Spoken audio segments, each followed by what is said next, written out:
Hello, my name is Andrew. I also go by the Tall Weaver.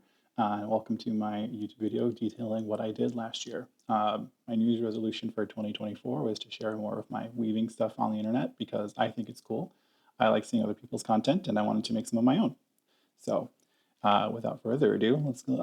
I've been weaving since about 2020, late 2020. I bought myself a digital loom. A couple months later, I ended up ordering a full-size floor loom, and then a table loom, and then another table loom. And it's right now the herd stands at about 12 looms strong of various sizes, widths, and capabilities. So uh, yeah, we've got. I'll go over that one day in the future. But yeah, I started weaving. I've been doing the Jane Stafford classes through the School of Weaving. When I joined, it was still Jane Stafford's online guild. But now it's the School of Weaving, which I think is more appropriate for something that advanced and in depth. Finishing or starting season 8 or 9 right now. I'm still on season 4. There's so much to do. Uh, but yeah, it's fantastic. The keen-eyed among you will notice that there is a Jane Stafford kit over there on that loom, and there's one on that loom too. And I'll talk about those in a little bit. But I wanted to start off with going over what I did in 2023 for weaving. I actually put over 30 warps on my looms. So I'm going to go over them real quick, talk a little bit about what they were, what I did with them, where they went, and some of the technical pieces. Real quick, I'll go through some of the Jane Stafford kits I did. I started last year off with the Parrot kit, which is blending of colors and division of space. And that was just plain weave. I played with it a couple different ways. I opened up the set a little bit and put in some boucle cotton and gave those to family members. There's also the red and olive plaid kit. I tried a couple of different things. I actually did a bit of a thing where I sorted all of the colors from light to dark, and instead of counting each of the picks and doing them in order as a true plaid, I actually just kind of sorted them and put them all in order in the warp from lightest to darkest with the appropriate number of picks. Can you tell I work in data and analytics and sorting? Things kind of comes as part of what my brain wants to do naturally. The next kit that I covered was jaundice, is what I call it. It's a couple of different shades of yellow and green. The yellow and green was pretty cool, but it did make me think of jaundice. Yellow is not my favorite color. It makes me look really sickly when I wear it, so I wasn't a fan of looking at it so much. It was nice doing that in like the dead of winter in Chicago, though. The two color gamps I really loved. There was the muted color gamp, which was like more of a muddier, I would say, set of colors against white, which really helped them pop. And then there was like a really vibrant, highly saturated set in the next kit that was on black. So that was really fun to see like how the colors interacted. I actually have them hanging up in my home office because they just make me happy to look at. I also did just some additional kits from Jane Stafford, the Rustic Elegance Huck Lace towels. I made those as gifts for family members, and I made them again out of my stash yarn as a gift for some friends with some different color pops popped in. I just sent them out a couple days ago, so hopefully they're enjoying them. And I also did the tea towel time with Jane kit. That was quite an undertaking. That was my first really big warp on this loom. This is a Luette Delta, 130 centimeter, 12 shaft. Um, and it was a 13-yard warp, about 26 inches wide, and I did it all in one bout on a giant warping wheel that my friend let me use. It was quite an undertaking getting on the loom, and there was a lot of tension issues. Learned a lot. First time using a sectional rake instead of packing paper, so that was quite an experience. I also did. I skipped season 3. It wasn't really speaking to me. I wasn't really interested in a lot of the stuff that's going on there in terms of like the boundaries of plain weave. So I just skipped that entirely. And then I moved on to the twill gamps. So I did the small, point, extended, twill gamps, and I've got the colored weave gamp on the delta behind me, and then I've got the large threading gamp getting finished up, threading and slaying on the spring 2 to my left. So can you tell that I'm a bit of a fan of Luette looms? But yeah, that's all of the stuff that I did for Jane Stafford. Some of the other pieces that I did, making up the majority of what I actually was weaving over the course of the year, didn't really come from any kind of kits or anything. I made up the plan as I went. I made a green and yellow tablecloth out of some pearl cotton that my friend gave me. She didn't want it anymore. She was also the friend who let me use her giant warping reel to get that the tea towel time. And I wanted something springtime for my dining table. I maxed out the width of my 90 centimeter David, and it was just barely enough. There's like a little bit of the table that you can see around the sides, but I'm okay with it. It was really nice to make that up. It was um, I think I wove it at 26 ends per inch. I think I beat it a little hard. I ended up closer to 30 picks per inch. It's a little wonky looking, but not terrible. I also made a couple of rugs. Not really my favorite thing. I wanted to try it since I had a loom that was capable of it after I picked it up in early spring, and I made them. I finished them. I don't really put them in place. I have a small dog, and small dogs like to tear into rugs, I've discovered. So I'm not going to be giving her that opportunity because even though I'm not a huge fan of the rugs, it's a lot of work. Something else that I designed was my first overshot project. I actually did 4-shaft overshot with 5 and 6, shafts 5 and 6 on my 8-shaft David to add a border. That was a table runner that I made for my friends as a thank you gift for dog sitting, said small dog. Um, Learned a lot about overshot. Definitely made a lot of mistakes, but I made the warp long enough that I didn't have to worry about losing any length, and it ended up being nice, a nice fit for their table, I believe. So this one kind of counts as 2 projects out of 1 warp. I found a good base warp color that I could use for a couple of different weft colors, and I made 2 blankets. One as a gift for a friend who was going through some medical issues, and then another one as a thank you for the person who helped me lug this giant 200 plus pound loom from eastern Michigan to Chicago. So thank you very much for that one.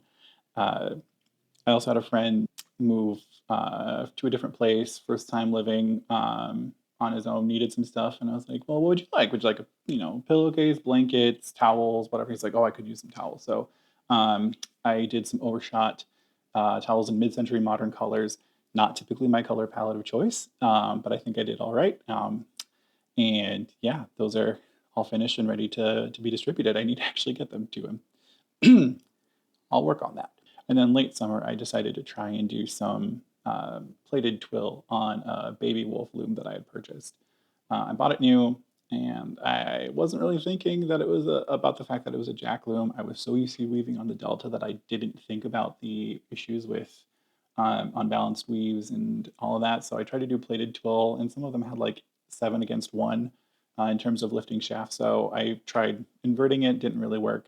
So I just turned it into just a set of 4/4 twill. I re-threaded the whole loom, 4/4 twill, and just made a couple of towels. And those are just sitting in the closet waiting for an eventual home.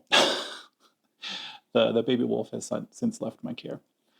Um, I had a coworker have their first child, so I offered to make a baby blanket, and I love making baby blankets because you can just kind of play with whatever and muted colors, soft colors, especially if they don't know the gender or sex of the baby to begin with. So not that I'm a big believer in boys blue, girls pink, whatever, but sometimes just being respectful of what the parents' wishes are. So I ended up doing something really fun with this. I had a little bit of basket weave thrown in the middle, played with the set a little bit, but it wasn't too terrible. I just kept it the same. I usually weave 8 ends per inch for like knitting worsted weight yarn, and it works pretty well. Around that time, I actually also started working on a Christmas runner for my friend, and then I made one for myself. I knew it was going to be it was going to take me quite a long time because there was going to be a lot of color changes with the way I had designed it. I took a pattern that I found, I think on Pinterest. I wish I could credit the original person. I've seen it floating around a lot since then. But I took the color that they had, I changed it around a little bit. I added in a couple of picks of gold to kind of split things up a little bit more. I think it ended up looking really pretty, and I made one for myself without the gold, and I just carried the colors up the side because I'm like, for me, I don't really care. For my friend, I want it to be very nice. Before I decided that I was going to part with the baby wolf, I decided to try doing something else entirely with it, and I made a turned twill kind of block experiment, thinking maybe if I could get 8 balanced shafts with turned twill, it would work better. But I'll I'll cut to the footage here, and it did not work very well at all. I really wanted it to, but unfortunately, no luck. So, kind of gave that up, and yeah, I just ended up putting that all on my David and finished it on the David. And I ended up playing with a lot of really fun colors. A friend of mine moved cross country and also was doing a mid-century modern theme. So I asked if they would like anything, and they said yes. So I made this in the colors recommended. This one was actually really fun. It was my first monk's belt, and I made it out of 10-2 pearl cotton in 2 different shades of copper and a shade of gold. Sorry, strike that other way. 2 shades of gold, 1 shade of copper. And then I actually did hand spun Corriedale teal as the pattern weft for the monk's belt. So it ended up having hand spun in it and stripes with monk's belt blocks. And then I ended up sewing that, my first time ever putting a zipper in anything. And I also turned that into a pillowcase and sent over that and loved it, posted it on socials. That means it's a win, right? I did some color and weave napkins for myself after that, blue and white. I am a big fan of not using paper napkins whenever it can be avoided, but I had never gotten around to making my own cloth napkins. I saw this pattern as I was going through some old issues of Handwoven, and I just jumped right on it. Color and weave with Huck is magic.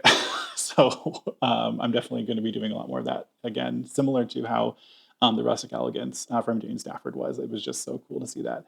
Tom Knisley, I'm sorry, I'm probably butchering that, has a whole book on it, and I bought that recently. So I've just been like, eyes just watering with the beauty of it all every time I open up the book and start thinking about the possibilities. After I finished that, I was feeling very selfish, and I wanted to make a wool blanket. It was getting cold, and I had a whole bunch of wool of the Andes from Knit Picks that I was planning to use for my own Aran sweater, and I didn't like the colors on for a sweater for myself, and I realized the colors are basically the same color as my dog's fur. So if I was going to make a non-super wash blanket, it's got to be in dog's fur color, right? So you can get away without washing it. So I ended up doing that. The whole thing is just in a really, really extended point 12 out from the center, and I did a gray weft stripe in the middle for about 1.5 feet, 2 feet-ish. And then I actually made a similar blanket for my friend who saw it and he was like, I'm just going to steal this. And I was like, actually, how about I just make one for you? So I made it for him in orange and navy blue. No, he's not a Bears fan, I don't think. It was just the colors that struck me, and he really likes orange. So that is currently waiting to be handed over as a late Christmas present. I did make another Christmas present, and that was actually delivered on time to my best friend since high school. I realized, although I'd been weaving for 3 years, I'd never actually woven her anything, and I felt really bad. So I went all out. I designed a whole new pattern based off of something from handweaving.net. I ordered 2 different colors of purple for the warp, and I ordered a cream off-white for the weft, all in Jaeger spun Zephyr, and it was amazing to work with and like wind. My set was a little off, so my set needed to be adjusted a little bit, and I learned, learn something new every time. It still ended up getting saved in the wet finish, as Laura Fry says, magic in the water, right? I did do a couple of samplers once I got the spring too, because I just was so excited to try it out.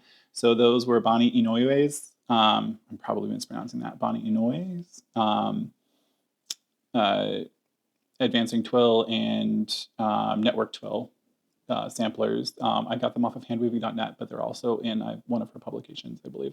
So very, very fun. As a mad rush to the end of the year, I decided that I wanted to create a set of placemats and a table runner for my New Year's Eve party. So I call them Snow and Sleet. Got right down to the wire. I was having them at like 4 a.m. on New Year's Eve, but I got it all done. The table was fully set. It looked great. So we, my friends and I, all dined on fully hand-woven table linens that night, and it was great. The table runner is a 12-shaft twill in 2 warp colors, dark blue for the speckle, I call it. I think it's technically a lace And then I did a light blue for the point twill in the middle, and separating out those stripes. The weft is just white 8-2 cotton. For the placemats, I just did a simple 2-2 twill and 8-2 cotton. The same colors, roughly the same ratio of how much is being shown and how much yarn went into it, but in kind of blocks. So it was more of a not a proper like tartan, but more of just like a plaid block color overlay. And then technically, I didn't finish these projects yet. They're not technically, they were 2023 starts. So I'm going to count them, but you'll see more of them later. I did get a 16 shaft chain loom, and I will cut to a little bit of footage of me weaving on it here, but you will see that it is a very, very fancy twill.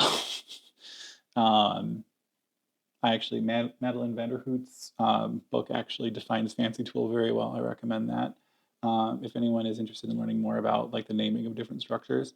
But yeah, it's very obviously two separate, really cool, very intricate structures kind of laid across each other. And it's a 16 shaft point twill that it's woven on.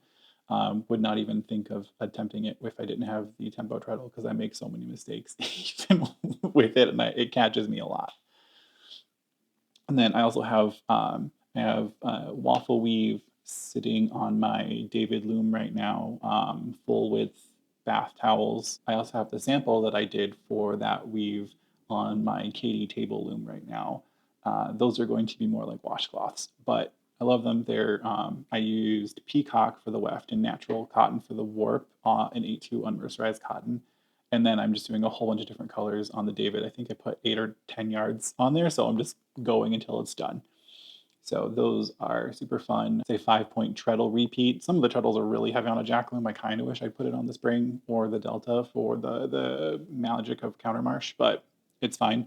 And then I'm also doing the double weave hem that was featured in Hand Woven late last year. So that's really cool. It's kind of an interesting challenge to use the floating selvages and figure out what to do with them. I just put them in the top layer, and then I just leave the bottom layer without any floating selvages, which is fine because it's just simple plain weave. You've heard me mention a couple of different looms throughout this video, so I suppose that I can go through the loom inventory real quick. I started the year with a David 2, an Ashford 4-shaft table loom, a Kromsky rigid heddle loom, and an Inkle loom from Ashford. And all perfectly fine looms. The Ashford wasn't exactly what I wanted it to be for me. I was hoping it could be like a travel loom with the treadle stand, but I'm a little too tall. I'm 6'4". That's why I'm called the tall weaver, right? The treadle stand wasn't working for me with the treadles. So I ended up putting that up for sale, and someone got it as their first multi-shaft loom, and I hope they are absolutely loving it. It's a great first loom. I was just extremely spoiled. I also, having tried a friend's baby wolf, I decided to buy a baby wolf, and the uneven floors, that I have here, the sensitivity to noise that I have just generally, I put Texsolve heddles on it, which is not recommended, so that's on me. I tried replacing the weight. It just didn't work for me, so I ended up selling it off to someone who was overjoyed. It was also their first multi-shaft loom, so hope they are absolutely loving it. In terms of loom acquisitions, apart from the Baby Wolf, you heard me mention earlier that I got the Louette Delta from Eastern Michigan. I am the third owner of this loom, and I love it. I've put some restoration into it. I've made some adjustments and some tweaks to it, but overall, I'm super happy with the loom. I'm still finessing it. The Texsolve was in a bad state, so I had to replace the Texsolve for all 12 shafts, which ended up being, I think, about 140 meters of Texsolve that needed to be replaced, and I'm still finessing the levels of it, but I think I've got it. I've got like a nice 5-inch shed on it now, so I think we're good there. I got the Louette Spring 2. It was on sale, and I've always wanted a spring. I bought the David instead of the spring because it was available right away when I first started weaving. So yes, no, I love the spring 2. I could honestly weave on it all day, all night. Don't think about it. It just goes. It took a little bit of, not like a break-in, more of a wear-in period just to kind of get some things adjusted. There was some wonkiness, but I mean, much less than the Baby Wolf, much less than some of the other looms that I've had or experienced. So overall, very, very happy with it. I also got the Jane, keeping it with Louette. I also got the Jane 16 shaft, 70 centimeter. As soon as they announced it, I was super excited to buy it. I pre-ordered it as soon as it was available. I got it with the tempo treadle system from Lofty Fiber. Strongly recommend it. Super, super smooth process to install. I also recommend their Tempo Weave software. It's really good. It's only Windows, and it's currently in beta, but be a beta tester, help out a developer. Because I'd been planning to get the Jane loom for such a long time, I ended up, and I had no idea how much it was going to cost. I ended up setting aside a little bit of more money than my budget than it was actually needed because they introduced it at a lower price. So I ended up buying a Ashford Katie loom with the money that I didn't end up spending on the Jane. So I've got a cute little 12-inch Katie loom. It folds up. It lives in my closet. It comes out now when I just need to test something that is in straight draw on 2/8 cotton. Super easy to warp, super easy to set up. Love using it. The toggle's really nice. I love it a lot more than the Ashford 4 shaft, actually, and I don't know why it's so much different, but I'm quite happy with it. I also ended up going down the tapestry weaving rabbit hole this year, and I ended up picking up a shocked Eris tapestry loom. I looked at maybe making my own out of like copper tubing, and I just couldn't do it. So I just bought the Eris along with the Spring 2 at the same time during the same sale. So it was a treat yourself early birthday Christmas combo for me. And then I also saw a saffron loom, a little tiny loom from Mirix that someone was destashing on Ravelry. So I picked that up, and I've got some nice, cute little scraps from my hand spun and from other like knitting projects currently living on it that I'm just kind of, when I need a breather during the day, just throw a few picks on there, and it's really nice and relaxing. So strongly recommend that little guy if you come across it. I don't think they make it often. I don't think you can buy them new anymore. I think it's been replaced with another loom, but it's really good. Similar, the Eris loom is also really good. It's really sturdy. I've been enjoying learning full-size tapestry weaving on it. It's very different than weaving on the saffron. The looms that I still have around that I haven't shifted, that I haven't done anything with this year or last year, are the 32-inch Kromsky rigid heddle loom. Love that loom. I still pull it out for samples every so often. It's a bit oversized for just sampling some little, itty bitty bits of warp. So it might get swapped out for something smaller. We'll see. I still have my 97 centimeter David 2, which I love. I did put sectional rakes on it last year, and it makes it very back heavy. So I'm not sure how much I'm going to use it for that. But it's still my first floor loom, my first multi-shaft loom, and my baby. So that's gonna stay around. And then I also have my Ashford ankle loom. Every so often you just want to like leave a little bit of band. So I just made a little band on it. So what's the plan for 2024? Right now, I have a baby blanket that I am working on for a friend. I haven't finished the design phase. I picked the colors. But I'm very excited. I'm using a new to me yarn that is a merino cotton blend. It is machine washable and gentle, which is good for small babies. And it's super soft. It feels so nice. I got it from Yarn Barn. I'm not sure where else it's available. I'm planning to finish the Jane Stafford season 4. I've already got all the kits, and then season 5 is all of the laces, and I'm going to do that mostly with my stash because my stash has gotten a little outrageous, so it needs to go. I also want to make a set of spring table linens. I ordered some cotton for it, similar to how I did for the like my New Year's Eve like winter themed stuff. I want to do something that's a little more springy and happy. I do enjoy some dark blues and some moody colors, but sometimes the Chicago gray spring will will get to you. So I need a little bit of pop of color here and there. I also want to make myself a coverlet for my bed. I know that sounds kind of old-fashioned, but I really like the idea of just like a thin layer of wool and cotton in the summer. I love where I live, but also it gets humid and air conditioning doesn't always need to run, open a window, that kind of thing. So a thinner blanket for summer would be nice. Another huge project that I'm planning to tackle is a Cotton tablecloth. It's going to be out of 16-2 cotton and natural and bleached white. I have the yarn, I have the plan. I just need to figure out which loom it's going on, how wide is it going to be, and do I have enough heddles? Because I've got 1900 on that loom. I might need more, and it's probably going to be pushing the limit of it, so I might need to do it in double weave. I'm still trying to figure all of that out. So I'm not a big fan of double weave. I can never get the fold to look right, and I don't really want to do that on like such an investment of time when I'm looking at 36 ends per inch, 36 picks per inch. I want it to look good. Something else that I don't know why it crawled into my head, but I definitely want to weave some denim. I've got some 22 unmercerized cotton in my stash that would make really good denim.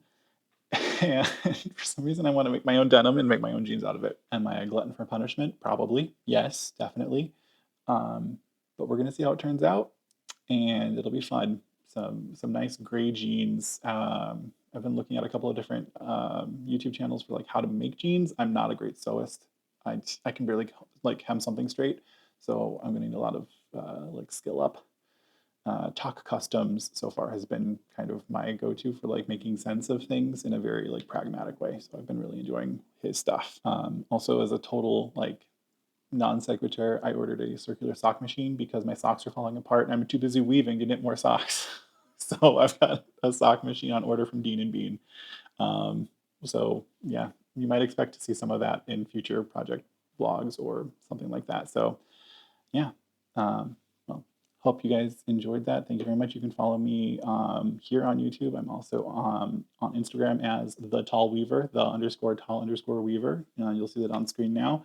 And you can reach out to me as the underscore tall underscore weaver at Gmail if you have anything specific you want to ask, or just leave it in the comments below. All right, like, subscribe, all of that YouTube stuff, and I'll catch y'all later. Thanks.